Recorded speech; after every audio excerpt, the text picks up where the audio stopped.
Hi friends, welcome to the RRB study space. మనం NCERT series ఫిజిక్స్ని తెలుగులో చెప్పుకుంటున్నాం కదా, అందులో భాగంగా అయస్కాంతం చాప్టర్ ఎక్స్ప్లెయిన్ చేసుకుంటున్నాము. ఇది వచ్చేసి third part. So this is the last part in అయస్కాంతంలో. ఇది చివరి పార్ట్ అనమాట. సో ఎవరైనా కనుక మన ఛానల్ని కొత్తగా చూస్తున్న వాళ్ళు, సో ఫిజిక్స్ కంప్యూటర్ ఫిజిక్స్ పీడిఎఫ్లు అవైలబుల్గా ఉన్నాయి. సో మీరు ఈ నెంబర్ కనుక వాట్సాప్ కనుక చేస్తే నేను పీడిఎఫ్ సెండ్ చేస్తాను. అలాగే కెమిస్ట్రీ కూడా అవైలబుల్గా ఉన్నాయి. ఎవరైనా కావాలనుకున్నప్పుడు వాట్సాప్కి నెంబర్ చేసినట్లయితే నేను చేస్తానండి. నెక్స్ట్ విద్యుత్ అయస్కాంత ప్రేరణ. సో విద్యుత్ అయస్కాంత ప్రేరణ అంటే ఏంటి? విద్యుత్తు దాని మీద అయస్కాంత ప్రేరణ ఏ రకంగా ఉంటుంది అని చెప్పేసి రెండు నియమాలు చెప్పబడి ఉన్నాయి. ఒకటి వచ్చేసి ఫారడే నియమము, రెండు వచ్చేసి లెంజ్ నియమం అనమాట. సో దీన్ని ఫారడే లా అంటారు, లెంజ్ లా అని అంటారు. సో ఫస్ట్ ఫారడే నియమం కనుక తీసుకున్నట్లయితే, తీగ చుట్టలో అయస్కాంత అభివాహాన్ని నిరంతరంగా మారుస్తూ ఉంటే ఆ తీగ చుట్టలో విద్యుత్ ప్రవాహం ఏర్పడుతుంది. సో దీన్నే ఫారడే నియమం అంటారు. ఉదాహరణకు ఇది చూడండి, ఇది తీగ చుట్ట కదా. ఈ తీగ చుట్ట దగ్గరికి మనం ఒక అయస్కాంతాన్ని తీసుకొచ్చాం. So north pole south pole ఉన్నటువంటి అయస్కాంతం ఉంది కదా. సో ఈ అయస్కాంతాన్ని మనము ఈ తీగ చుట్టకు దగ్గరగా తీసుకొచ్చినప్పుడు ఏమైతుంది? తీగ చుట్టలో అయస్కాంత అభివాహాన్ని నిరంతరంగా మారుస్తూ ఉంటే ఆ తీగ చుట్టలో విద్యుత్ ప్రవాహం ఏర్పడుతుంది. అంటే అయస్కాంత అభివాహం అంటే ఏంటి? సో ఒక అయస్కాంతము ఒక బలరేఖలు ఉంటాయి కదా, ఆ బలరేఖల యొక్క సంఖ్యను మనం అయస్కాంత అభివాహం ఉంటాం. సో ఇది మనం చేంజ్ చేస్తూ ఉంటాం. అంటే ఇక్కడ చూడండి, ఈ కాయిల్ ఉంది కదా, ఈ కాయిల్ కి ముందుకు వెనక్కి అట్లా మనం కనుక మూవ్ చేసినట్లయితే మనకు అక్కడ ఏమైతుందంట, ఈఎంఎఫ్ జనరేట్ అవుతుంది. అంటే సో మామూలుగా విద్యుత్ ప్రవాహం ఏర్పడుతుంది అని చెప్తున్నాడు. సో దీన్నే ఫారడే నియమం అంట. ఈ విధంగా ఏర్పడినటువంటి విద్యుత్ ప్రవాహాన్ని ప్రేరిత విద్యుత్ ప్రవాహం అంటే ఇండ్యూస్డ్ కరెంట్ అని అంటారు. ఇది ప్రేరిత విద్యుత్ చాలక బలం వల్ల ఏర్పడుతుంది. సో ఈ విధంగా ఏర్పడినటువంటి విద్యుత్ ప్రవాహము, ప్రేరిత విద్యుత్ ప్రవాహం అంటే ఏంటి? అయస్కాంతం వల్ల ప్రేరేపించబడింది కదా, అంటే అయస్కాంతం వల్ల జరిగింది కాబట్టి సో దీన్ని ప్రేరిత విద్యుత్ ప్రవాహం అంటే ఇండ్యూస్డ్ కరెంట్ అని అంటారు. సో ఇక్కడ మనకు ఈఎంఎఫ్ కూడా ఏర్పడుతుంది. ఆ ఈఎంఎఫ్ ని మనం ఇక్కడ వోల్ట్ మీటర్ తో కొలుస్తాం అన్నమాట. నెక్స్ట్ ఈ విధంగా ప్రేరిత విద్యుత్ ప్రవాహాన్ని అంటే ఇండ్యూస్డ్ కరెంట్ని పొందేటువంటి విషయాన్ని విద్యుత్ అయస్కాంత ప్రేరణ అంటారు. అంటే ఈ రకంగా జరిగేటువంటి ఫినామినాన్ని మనం ఏమంటామంటే ఎలక్ట్రోమాగ్నెటిక్ ఇండక్షన్ అని అంటున్నారు. నెక్స్ట్ వచ్చేసి తీగ చుట్టలో విద్యుత్ ప్రవాహానికి ఆ తీగ చుట్టలో కలిగేటువంటి అయస్కాంత అభివాహ మార్పు కారణమవుతుంది. ఇప్పుడు తీగ చుట్ట ఉంది కదా, తీగ చుట్టలో విద్యుత్ అనేది ఫ్లో అవుతుంది అనమాట. ఈ మ్యాగ్నెట్ ను అటు ఇటు కనుక మూవ్ చేసినట్లయితే మనకి ఇక్కడ విద్యుత్ ప్రవాహంలో కూడా మార్పు వస్తుంది, అది చెప్తున్నాడు అనమాట. నెక్స్ట్ అంతేకాక తీగ చుట్టలో అభివాహక మార్పు ఎంత ఎక్కువగా ఉంటే ప్రేరిత విద్యుత్ ప్రవాహము లేదా ఇండ్యూస్డ్ ఈఎంఎఫ్ అంత ఎక్కువగా ఉంటుంది. సో మనకు తీగ చుట్టలో అభివాహ మార్పు అంటే ఏం లేదు. ఇక్కడ మన అయస్కాంత బలరేఖలు ఉంటాయి కదండి, ఈ బలరేఖలు ఇప్పుడు దగ్గర ఎక్కువగా బలరేఖలు ఉంటే ఇక్కడ మనకి ఎక్కువ కరెంట్ అనేది ప్రొడ్యూస్ అవుతుందని, ఎక్కువ ఈఎంఎఫ్ జనరేట్ అవుతుంది అంటాము. బలరేఖలు తక్కువగా ఉన్నట్లయితే తక్కువగా ఈఎంఎఫ్ జనరేట్ అవుతుంది అని చెప్పి దాని మీనింగ్, అంతే, ఏం లేదు. So induced EMF equal to అభివాహకంలో మార్పు. అభివాహక మార్పు అంటే ఏంటి అంటే ఈ మ్యాగ్నెటిక్ లైన్స్ ఉంటాయి కదా, వాటిలో ఒక మార్పు అంటే ఇచ్చినటువంటి కాలంకి తీసుకుంటారు అనమాట. సో ఒక నిమిషం కావచ్చు, ఒకవేళ 5 seconds లో ఎన్ని ఇట్లా ముందుకు మనం వెనక్కి జరిపినాము కదా, ఆ మ్యాగ్నెట్ ని కాయిల్ లో జరిపినప్పుడు ఎన్ని మ్యాగ్నెటిక్ లైన్స్ అనేది అక్కడ ఇండ్యూస్డ్ ఈఎంఎఫ్ జనరేట్ చేసినాయి అనే దాన్ని డిపెండ్ అయి ఉంటుంది. సో ఎప్సిలాన్ ఈక్వల్ టు ఇక్కడ delta phi by delta t అని చెప్తారు. సో దీన్నే ఫారడే విద్యుత్ అయస్కాంత ప్రేరణ నియమం అని చెప్తారు. సో ఈ విధంగా చూడొచ్చు. నెక్స్ట్ విద్యుత్ సామర్థ్యం అనేది విద్యుత్ ప్రవాహం మరియు ఈఎంఎఫ్ లేదా వోల్టేజ్ యొక్క లబ్ధానికి సమానం. మనకు విద్యుత్ అనేటువంటి చాప్టర్లో కూడా చెప్పుకున్నాం, power P equal to VI అనమాట. సో వోల్టేజ్ అలాగే కరెంట్ అనమాట. ఇక్కడ కరెంట్ అంటే విద్యుత్ ప్రవాహము, అలాగే వోల్టేజ్ బదులు మనం ఈఎంఎఫ్ కూడా తీసుకోవచ్చు. So epsilon equal to delta phi by delta t అనేది ప్రేరిత విద్యుత్ చాలక బలానికి సమానం. ఇక్కడ అంటే ఇండ్యూస్డ్ ఎలక్ట్రోమోటివ్ ఫోర్స్ కి సమానం. దీన్నే ఫారడే నియమం కూడా అంటారనమాట. విద్యుత్ సామర్థ్యం అంటే మనకు P ఈక్వల్ టు VI అని చెప్పుకున్నాం కదా, ఇక్కడ V బదులు మనము ఈఎంఎఫ్ తీసుకుంటున్నాం కాబట్టి ఎప్సిలాన్ తీసుకుంటున్నాం అనమాట. నెక్స్ట్ ఏమంటారు అంటే ఒక అడ్డుతీగను ఒక సెకండ్ కాలంలో జరపడానికి వినియోగించినటువంటి యాంత్రిక శక్తి విద్యుత్ సామర్థ్యంగా మారింది. ఇప్పుడు మనము ఇక్కడ ఏం జరుగుతుంది, మనం మ్యాగ్నెట్ ఉంది కదా, ఈ మ్యాగ్నెట్ ని మనం అటు ఇటు జరుపుతాం అనమాట చేతితో. జరపడం వల్ల మనం ఏం చేస్తాము అంటే మన యాంత్రిక శక్తి అంటే చేతి ద్వారా జరపడం వల్ల ఇక్కడ ఒక మెకానికల్ ఎనర్జీ అనేది ఉపయోగించబడుతుంది. ఈ మెకానికల్ ఎనర్జీ కాస్త ఏమైపోతుందంటే విద్యుత్ శక్తిగా మారుతుంది. విద్యుత్ శక్తిగా మారడం తర్వాత పవర్ కూడా మారుతుంది కదా. అందుకే ఇక్కడ శక్తి నిత్యత్వ నియమం పాటించబడింది అని చెప్తాము. అంటే శక్తి నిత్యత్వ నియమం అంటే శక్తి అనేది సృష్టించబడదు, అలాగే నాశనం కాబడదు. ఏమంటే ఒక ఫామ్ నుంచి ఇంకో ఫామ్ లోకి. ఇప్పుడు యాంత్రిక శక్తి నుంచి విద్యుత్ శక్తిగా మారుతుంది కదా, సో ఒక ఫామ్ నుంచి ఇంకో ఫామ్ కి మారుతుంది, అంతేకాని కొత్తగా సృష్టించబడదు, అలాగే కొత్తగా నశించబడదు. సో దీన్ని శక్తి నిత్యత్వ నియమం అని అంటారు. కనుక ఫారడే నియమము శక్తి నిత్యత్వ నియమం యొక్క ఫలితంగా భావించవచ్చు.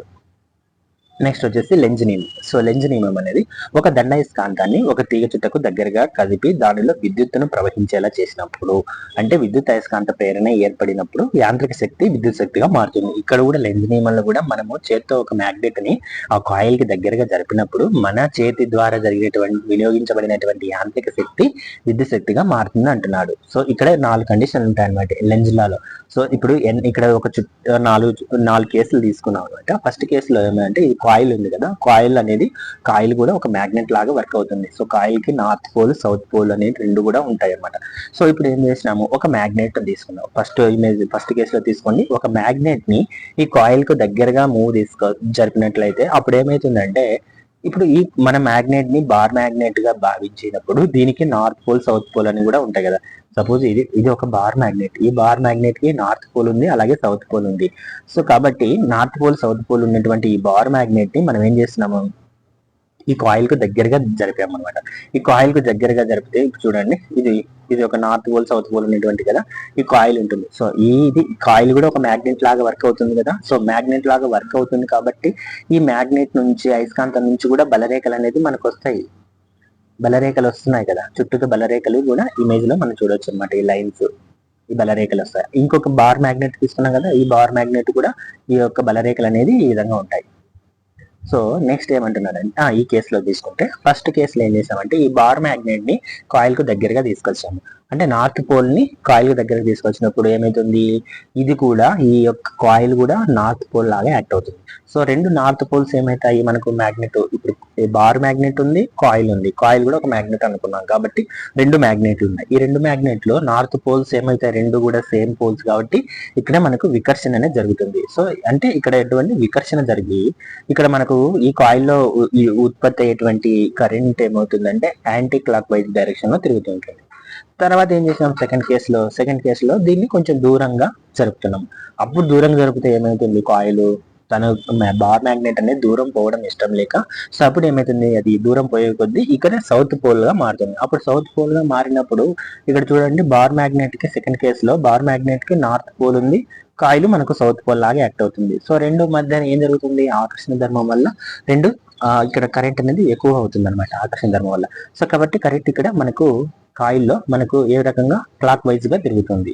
అదే విధంగా ఇప్పుడు ఏం చేస్తాము, కాయిల్ కాదు బార్ మ్యాగ్నెట్ మార్చినాం. థర్డ్ కేసులో బార్ మ్యాగ్నెట్ మార్చినాం, north pole south pole different చేసినాం.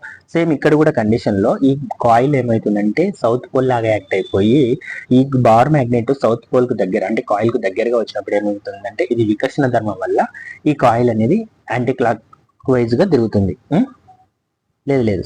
క్లాక్ వైజ్ గా తిరుగుతుంది. సో ఇప్పుడు ఫోర్త్ కేసులో ఏముంది, ఈ కాయిల్ కి బార్ మ్యాగ్నెట్ దూరంగా జరిపినప్పుడు ఏమవుతుంది, ఇది నార్త్ పోల్ లాగా యాక్ట్ అయిపోయి వికర్షణ ధర్మం జరుగుతుంది, ఆకర్షణ ధర్మం జరుగుతుంది. ఆకర్షణ ధర్మం జరిగినప్పుడు ఇక్కడ ఏమైతుందంటే యాంటీ క్లాక్ వైజ్ గా జరుగుతుంది అని చెప్తున్నాడు లెంజ్ నియమం గురించి. సో యాక్చువల్గా ఏంటంటే ఇది థియరిటికల్ గా చాలా జరుగుతుంది అనమాట. మనకు ఇప్పుడు తీసుకున్నట్లయితే తీగ చుట్టూ ఉత్తర ధ్రువము దండాయస్కాంతర ఉత్తర ధ్రువాలు అభిముఖంగా ఉండడం వల్ల అవి పరస్పరం వికర్షించుకుంటాయి. అంతే కదా, ఫస్ట్ కేసులో చూడండి రెండు కూడా నార్త్ పోల్ ఉన్నాయి కాబట్టి వికర్షించుకుంటున్నాయి. అదే సౌత్ పోల్ నార్త్ పోల్ అయితే ఆకర్షించుకుంటాయని చెప్తాడు.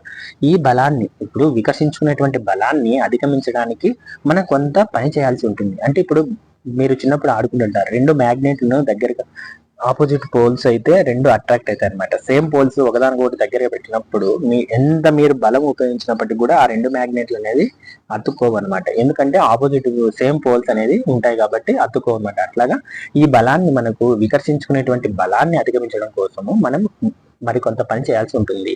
అంటే మన అయస్కాంతంపై ఎక్కువగా, అంటే మాన్యువల్ ఫోర్స్, అంటే చేత్తో దగ్గరకు బలంగా నొక్కి పెట్టాలన్నమాట. ఇలా మనం జరగడం ఇదేంటి ఇట్లా నొక్కి పట్టుకోవడం అని యాంత్రిక శక్తిగా చెప్పుకుంటాం. యాంత్రిక శక్తి ఏమైతుంది ఇక్కడ విద్యుత్ శక్తిగా మారుతుంది అనమాట ఈ పని జరగడం వల్ల. ఈ విధంగా విద్యుత్ అయస్కాంత ప్రేరణలో కూడా శక్తి నిత్యత్వం జరుగుతుంది. ఇక్కడ ఏమైతుందంటే మ్యాగ్నెట్ బలవంతంగా నువ్వు దగ్గరకు తీసుకొచ్చినప్పుడు ఇక్కడ కరెంట్ అనేది పెరుగుతుంది అనమాట. దాని గురించి చెప్తున్నాడు ఇక్కడ ఇక్కడ విద్యుత్ శక్తి అనేది యాంత్రిక శక్తి అనేది విద్యుత్ శక్తిగా మారుతుంది అని చెప్తున్నాడు. అందుకే ఇక్కడ శక్తి నిత్యత్వం కూడా వర్తింపజేస్తున్నారు. అంటే శక్తి నిత్యత్వం ఏమంటే మనం ఆల్రెడీ చెప్పుకున్నాం, శక్తి అనేది సృష్టించబడదు, అలాగే నశించబడదు, ఒక ఫామ్ నుంచి ఇంకో ఫామ్ లోకి మారుతుందనే దాని మీనింగ్.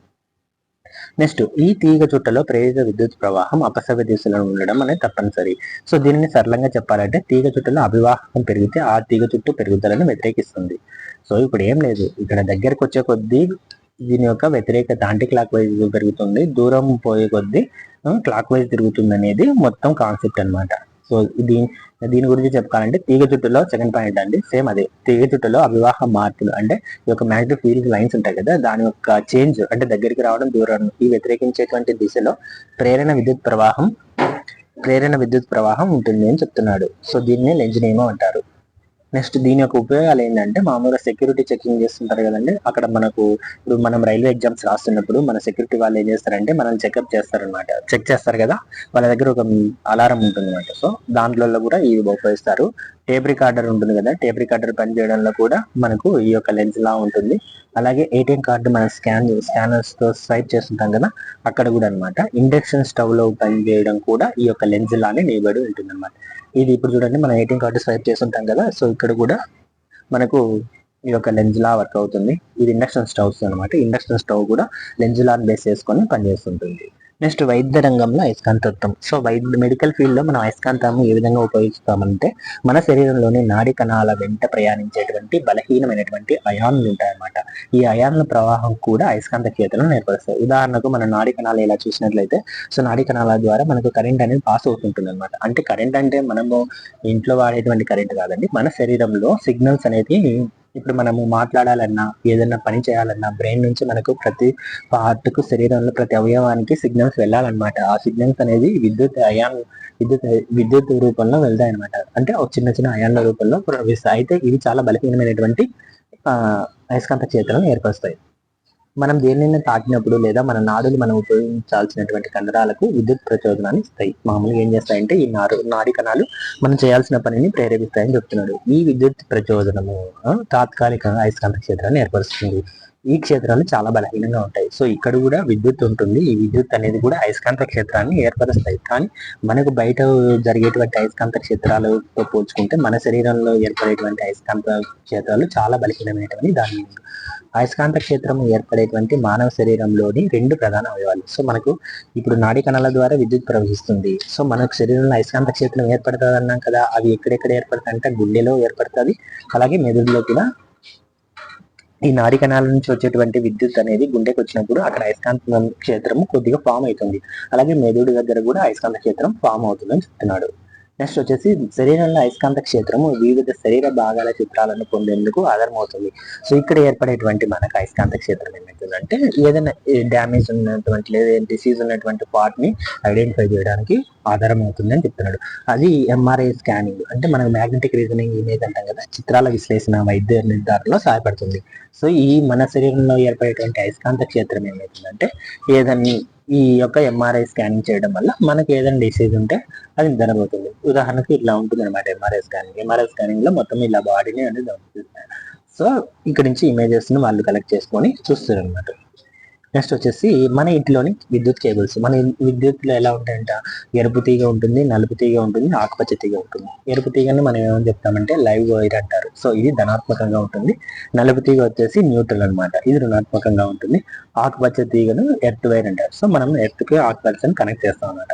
సో ఇప్పుడు మనకు లైవ్ వైర్ అలాగే న్యూట్రల్ ఈ 2 ఉంటాయి కదా, రెడ్ బ్లాక్, వీటి మధ్య పొటెన్షియల్ భేదం ఎంత ఉంటుందంట అంటే 220 volts. మన ఇంటికి వచ్చే కరెంట్ ఎంత ఉంటుందండి, 220 volts 50 Hz ఫ్రీక్వెన్సీతో ఉంటుంది కదా.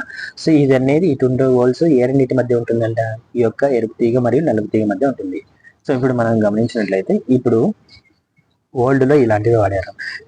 గ్రీన్ కలర్ వచ్చేసి ఎర్త్ కి, రెడ్ కలర్స్ లైవ్, బ్లాక్ వచ్చేసి న్యూట్రల్. ఇప్పుడు కానీ లేటెస్ట్ గా లైవ్ వచ్చేసి బ్రౌన్ కలర్, న్యూట్రల్ కి blue colour, yellow colour earth గా వాడుతున్నారు. అంటే ఇది మన దేశంలో కావచ్చు కాదు కానీ కొన్ని దేశాల్లో ఇలా వాడతారు అనమాట. నెక్స్ట్ వచ్చేసి విద్యుత్ పద్ధతి. విద్యుత్ పద్ధతి అంటే ఏంటంటే అయస్కాంతాలను తయారు చేయడానికి మన కృత్రిమ పద్ధతుల్లో కొన్ని పద్ధతులు ఉంటాయి అన్నమాట. అందులో విద్యుత్ పద్ధతి అని ఒకటి అనమాట. ఒక సురక్షితమైనటువంటి రాగి తీగను తీసుకొని దాన్ని మన అయస్కాంతరించవలసినటువంటి గడ్డి చుట్టూ చుట్టి DC విద్యుత్తును పంపించినట్లయితే అది అయస్కాంతంగా మారుతుంది. AC విద్యుత్ ప్రవాహం వల్ల అయస్కాంతాలు తయారు కావు. ఇప్పుడు మనం ఏదైనా కృత్రిమంగా అయస్కాంతాలు తయారు చేయాలంటేనే DC కరెంట్ మాత్రమే యూజ్ చేయాలి. AC కరెంట్ కనుక యూజ్ చేసినట్లయితే అయస్కాంతంగా అది ఫామ్ అవ్వదు అనమాట. సో ఉదాహరణకు ఇక్కడ చూడొచ్చు, ఇది ఒక ఇనుప మేకు తీసుకున్నా కదా, ఇనుప మేకుకి ఒక బ్యాటరీ ద్వారా, బ్యాటరీ అంటే తక్కువ వోల్టేజ్ ఉంటుంది కదా, DC వోల్టేజ్ ఉంటుంది కాబట్టి ఈ DC వోల్టేజ్ నుంచి ఒక రాగి తీగ ద్వారా ఆ మేకుకు నేను కనెక్ట్ చేశాను. కనెక్ట్ చేసినప్పుడు ఇక్కడ చూడండి ఒక పిన్ను ఏమైంటుంది, అది అట్రాక్ట్ చేస్తుందా లేదా, అంటే ఆ ఇనుప మేకు ఆ పిన్ను అట్రాక్ట్ చేసింది అంటే ఏంటి, ఇక్కడ రాగి తీగ ద్వారా మనకు DC కరెంట్ అనేది ఆ ఇనుప మేకుకు రావడం వల్ల ఆ ఇనుప మేకు ఒక అయస్కాంతం లాగా మారింది. ఈ రకంగా కృత్రిమ అయస్కాంతాలని తయారు చేస్తారనమాట. నెక్స్ట్ అయస్కాంతీకరణ పద్ధతుల్లో అతి బలమైన మరియు ఉత్తమమైన పద్ధతి ఏంటంటే విద్యుత్ పద్ధతి. సో మనం కృత్రిమంగా అయస్కాంతాలు తయారు చేయాలంటే, అంటే బలమైనటువంటి అయస్కాంతాలు తయారవ్వాలంటే విద్యుత్ పద్ధతి వారిని వాడతారు. అయస్కాంతత్వాన్ని ఎక్కువ కాలం నిలబెట్టుకునే అయస్కాంతాలను శాశ్వత కాలం అంటారు. సో కొన్ని అయస్కాంతాలు అనేది కొన్నేళ్ల తర్వాత ఏమవుతుందంటే తన యొక్క అయస్కాంతత్వాన్ని కోల్పోతుంది. ఉదాహరణకు ఎత్తు నుంచి కిందికి వేసిన, సుత్తితో కొట్టిన, లేకపోతే రెండు సేమ్ పోల్స్ ఉంటాయి కదా, నార్త్ పోల్ లేదా సౌత్ పోల్, ఈ రెండింటిని దగ్గరకు తీసుకొచ్చినప్పుడు సో అవి ఏమైపోతాయంటే అయస్కాంతత్వాన్ని కోల్పోతాయి అనమాట. సో పైన ఇట్లాంటి కొన్ని వాటి వల్ల కోల్పోతాయి కాబట్టి సో అయస్కాంతాన్ని ఎక్కువగా నిలబెట్టుకునే అయస్కాంతాలని శాశ్వత అయస్కాంతాలని, కొద్ది కాలంలోనే తమ అయస్కాంతత్వాన్ని కోల్పోయే అయస్కాంతాలను తాత్కాలిక అయస్కాంతాలు అంటారు. అయితే తాత్కాలిక అయస్కాంతాల తయారీలోకి మనం ఎలాంటి పదార్థాన్ని యూజ్ చేస్తాం అంటే మెత్తటి ఇనుము అనమాట. టెంపరీ మ్యాగ్నెట్ ను తయారు చేయాలంటే మనము సాఫ్ట్ ఐరన్ ని వాడతాం అనమాట. సో అలాగే పర్మనెంట్ అయస్కాంతాల తయారీకి అయితే ఉక్కు లేదా ఆల్నిక్ అనేటువంటి మెటీరియల్ ని ఉపయోగిస్తాం అనమాట. సో ఇది చూడండి, ఇవి పర్మనెంట్ మ్యాగ్నెట్స్ అనమాట. సో పర్మనెంట్ మ్యాగ్నెట్స్ ఈ రకంగా ఉంటాయి. ఇది ఏంటంటే శాశ్వత అయస్కాంతాలు అనమాట. వీటి కోసము ఉక్కు లేదా ఆల్నిక్ మెటీరియల్ తో తయారై ఉంటాయి.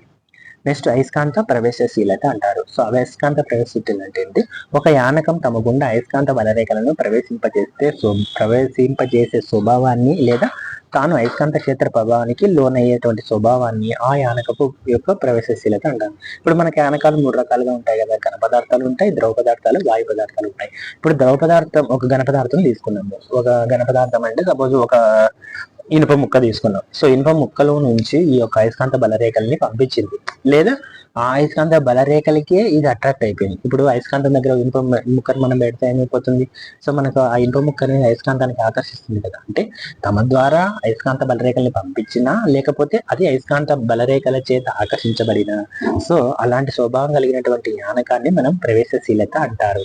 సో ఇది μ0ని శూన్యము లేదా గాలి యొక్క అయస్కాంత ప్రవేశశీలత అంటారు. సో ఈ యొక్క ప్రవేశశీలతను మనం μ0 తో చూపిస్తాం అనమాట. ఈ μ0 = 4π × 10⁻⁷ హెన్రీ పర్ మీటర్ కి సమానం అనమాట. సో ఈ μ0ని అయస్కాంత ప్రవేశశీలత అంటాము. దీని యొక్క విలువ ఈ రకంగా క్యాలిక్యులేట్ చేశారు. నెక్స్ట్ అయస్కాంత పొడవు. సో అయస్కాంత పొడవు అంటే ఏంటంటే ఒక అయస్కాంతాన్ని ఉత్తర దక్షిణ ధృవాల మధ్య గల కనిష్ట దూరాన్ని అయస్కాంత పొడవు అంటారు. సో దీన్ని 2L గా సూచిస్తారు అనమాట. సపోజ్ ఇది ఉంది కదా, సో ఇది అనేది నార్త్ ఉంది, సౌత్ ఉంది కదా, ఇక్కడి నుంచి ఈ రెండింటి మధ్య ఉన్నటువంటి కనిష్టమైనటువంటి దూరాన్ని అయస్కాంత పొడవు అని చెప్తాం అనమాట. నెక్స్ట్ దీన్ని 2L గా సూచిస్తారు. ఇది ఒక సదిశ రాశి. సదిశ రాశి అంటే వెక్టార్ క్వాంటిటీ అనమాట. సో ఇది దక్షిణ ధ్రువం నుండి ఉత్తర ధ్రువం వైపుకు పనిచేస్తూ ఉంటుంది. అంటే సో మనకి ఇక్కడ నుంచి అయస్కాంతము ఇలా దక్షిణ ధ్రువం నుంచి ఉత్తర ధ్రువానికి ఇలా బలరేఖలు అనేది ఇట్లా ఫ్లో అవుతుంటాయి అనమాట అని చెప్తున్నాడు అనమాట. అంతే. నెక్స్ట్ వచ్చేసి ధ్రువసత్వాన్ని యొక్క SI ప్రమాణాలు వచ్చేసి వెబర్ ఉంటుంది, ఆంపియర్ మీటర్ ఉంటుంది. ఇది ఒక అదిశ రాశి, అంటే ఇది ఒక స్కేలార్ క్వాంటిటీ అనమాట. అంటే దీనికి ఒక పరిమాణమే ఉంటుంది కానీ దిశ ఉండదు అనమాట.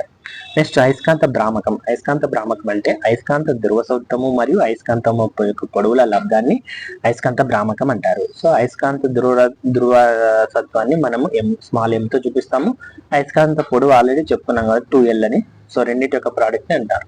సో దీనికి ఎక్స్ట్రాగా ఏం యాడ్ అయింది, ఇంకొక మీటర్ యాడ్ అయింది కాబట్టి దీనికి ఒక ప్రమాణాలు వచ్చేసి యాంపియర్ మీటర్ స్క్వేర్ లేదా వెబర్ ఇంటూ మీటర్ అని చెప్తారు.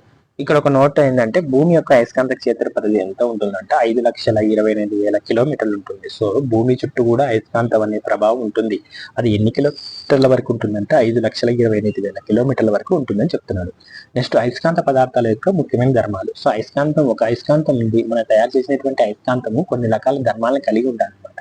ఆ ధర్మాలను కలిగి ఉన్నప్పుడే అది మనం బెస్ట్ మ్యాగ్నెట్ అని చెప్పుకుంటాం. అందులో అయస్కాంత ప్రవేశశీలత ఒకటి, అయస్కాంత ససెప్టబిలిటీ ఒకటి, అయస్కాంతీకరణ తీవ్రత ఒకటి, అలాగే రెటింటివిటీ అంటే నిలుపుకోగల అనమాట. సో వీటి గురించి డీటెయిల్ గా ఎక్స్ప్లెయిన్ చేసుకున్నాం. నెక్స్ట్ ఫస్ట్ వచ్చేసి అయస్కాంతీకరణ తీవ్రత. అయస్కాంతీకరణ తీవ్రత అంటున్నాడు అంటే ఒక పదార్థాన్ని నువ్వు అయస్కాంతంగా మార్చినావు. సో మార్చినప్పుడు దాని యొక్క తీవ్రత ఏ విధంగా ఉంటుందని చెప్పుకున్నదని ఇదనమాట. ఒక ప్రమాణ ఘనపరిమాణ పదార్థంలోని అయస్కాంత భ్రామకాన్ని అయస్కాంతీకరణ తీవ్రత అంటారు. సో ఇది డెఫినేషన్. మామూలుగా అయితే అయస్కాంతీకరణ తీవ్రత అంటే ఒక పదార్థం ఉంటుంది కదా, ఆ పదార్థం అనేది ఫర్ ఎగ్జాంపుల్ ఇనుపు ఒక చిన్న ఇనుము తీసుకున్నాము. ఇనుపుని అయస్కాంతంగా మార్చినావు. సో దాన్ని మార్చిన తర్వాత దాని యొక్క ప్రభావం, దాని యొక్క తీవ్రత ఎంతవరకు ఉంటుందో చెప్పుకునేది ఇది అయస్కాంత తీవ్రత అనమాట. సో దీనికి ఒక ప్రమాణాలు వచ్చేసి యాంపియర్ పర్ మీటర్ అనమాట. సో పొడవుకు సమానం కాబట్టి మీటర్లో కొలుస్తారు, యాంపియర్ పర్ మీటర్ అనమాట. నెక్స్ట్ అయస్కాంత ససెప్టబిలిటీ అనేది ఒక పదార్థం యొక్క అయస్కాంతీకరణ తీవ్రత మరియు అయస్కాంత క్షేత్ర తీవ్రతలు. సో ఇప్పుడు అయస్కాంతీకరణ తీవ్రత అంటే ఒక పదార్థాన్ని నువ్వు అయస్కాంతీకరంగా మార్చినావు. సో మార్చినప్పుడు దాని యొక్క తీవ్రత ఉంటుంది. అలాగే ఇంకోటి అయస్కాంత క్షేత్రం అనేది ఒకటి ఉంటుంది. సో ఈ రెండింటి మధ్య తీవ్రతల మధ్య నిష్పత్తిని మనం అయస్కాంతీకరణ ససెప్టబిలిటీ అంటారు. సో దీని గురించి ఇన్ డీటెయిల్ గా చెప్తాను ఇప్పుడే. దీన్ని ఎక్స్ తో సూచిస్తారు, దీనికి ఎటువంటి ప్రమాణాలు లేవు. So X equal to I intention by H అనమాట. నెక్స్ట్ అయస్కాంతత్వ నిర్మూలన పద్ధతులు. సో అయస్కాంతాన్ని మనము తొలగించాలనుకో, ఒక పదార్థం అయస్కాంత పదార్థం ఉంది, సో దానికి అయస్కాంతత్వాన్ని పోగొట్టాలంటే మనం చేసేటువంటి పనులు ఏంటంటే సున్నితంగా ఉపయోగించకపోయినా మనం రఫ్ అండ్ టఫ్ కాదు కనుక ఆ మ్యాగ్నెట్ వాడేమంటే ఆ మ్యాగ్నెట్ అనేది తన ధర్మాన్ని కోల్పోయి ఆకర్షించదన్నమాట. అలాగే రబ్బర్ సుత్తితో అనేక సార్లు కొట్టినప్పుడు కూడా అది తన అయస్కాంత ధర్మాన్ని కోల్పోతుంది. అయస్కాంతాన్ని వేడి చేసినప్పటికీ కూడా తనను కోల్పోతుంది. కొంత ఎత్తు నుండి కిందికి జారవిడిచినప్పుడు కూడా పోతుంది అనమాట. రెండు సజాతి ధృవాలు ఒకదాన్ని ఒకటి కొంతకాలం అట్నే ఉంచి పెట్టామనుకో, నార్త్ పోల్ పక్కన పెట్టి ఎక్కువ రోజులు ఉంచినా, అలాగే సౌత్ పోల్ పెట్టి ఉంచినా కానీ అవి ఏమైపోతాయంటే అయస్కాంతత్వాన్ని కోల్పోతాయి. అయస్కాంతం చుట్టూ ఒక రాగి తీగను చుట్టి ఏసీ కరెంటును ప్రవహింపజేసినప్పుడు కూడా మనకు అవి అయస్కాంతత్వాన్ని కోల్పోతాయి అనమాట. నెక్స్ట్ భూ అయస్కాంత క్షేత్రం వల్ల అందమైన ధ్రువకాంతాలు ఏర్పడతాయి. సో భూమికి అంటే భూమికి కూడా ఒక అయస్కాంతం అని చెప్పుకున్నాం కదా, అంటే భూమికి నార్త్ పోల్ ఉంటుంది, సౌత్ పోల్ ఉంటుంది అనమాట. సో సౌత్ పోల్ లో మనకి ఏర్పడేటువంటి ఈ అయస్కాంత బలరేఖల వల్ల ఒక అందమైనటువంటి చిత్రాలు, ఒక ఎన్విరాన్మెంట్ ఏర్పడుతుంది అనమాట. సో దాన్ని అరోరా ఆస్ట్రాలియస్ అని దక్షిణ ధ్రువంలో ఏర్పడుతుంది, అలాగే అరోరా బొరాలియస్ అనేది ఉత్తర ధ్రువంలో ఏర్పడతాయి. సో ఉదాహరణ చూడొచ్చు, ఇది దక్షిణ ధ్రువంలో ఇలాగా ఏర్పడుతుంది అనమాట. ఇక్కడ ఒక అందమైనటువంటి ఆకాశం అనేది ఫామ్ అవుతుంది. ఎందుకు ఫామ్ అవుతుంది అంటే ఇక్కడ ఈ దక్షిణ ధ్రువం కూడా అయస్కాంతలాగా ఉపయోగపడుతుంది, అయస్కాంతలాగా పనిచేస్తుంది కాబట్టి ఇక్కడ ఇలాంటి కాంతి ఏర్పడుతుంది అనమాట. సో అలాగే ఇది వచ్చేసి అరోరా ఆస్ట్రాలియస్, ఇది అరోరా బోరాలియస్ అనమాట. ఇది ఉత్తర ధ్రువం వద్ద ఇలాంటి కాంతి ఏర్పడుతుంది. సో ఇదంతా భూమికి అయస్కాంత ధర్మం ఉండడం వల్లే ఇది ఫామ్ అవుతుంది అనమాట. నెక్స్ట్ అయస్కాంత ససెప్టబిలిటీ అంటే చెప్తాను కదా. అయస్కాంత ససెప్టబిలిటీ అంటే దీన్ని మ్యాగ్నెటిక్ ససెప్టబిలిటీ అంటారు.